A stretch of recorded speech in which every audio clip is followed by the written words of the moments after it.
कुनै पनि प्रकारका प्रोडक्टहरू हामीले उत्पादन गरेपछि त्यसलाई हामीले सिसाको बोतल या प्लास्टिकको बोतलमा प्याकेजिङ गर्छौँ।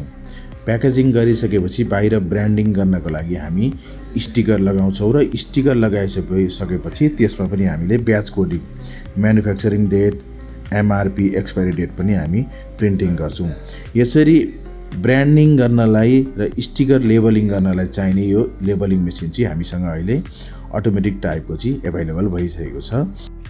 तपाईहरुको बोतलको सेप अनुसार हामीसँग round labelling, two side labelling, square labelling या क्यापमा लेबलिङ सबै खालका लेबलिङ मेसिन चाहिँ हामीसँग एभाइलेबल भइसकेका छन्।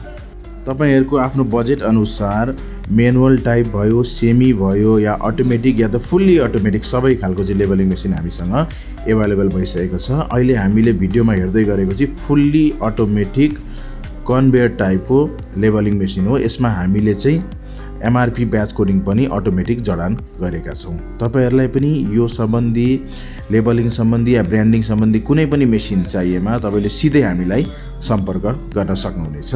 धन्यवाद।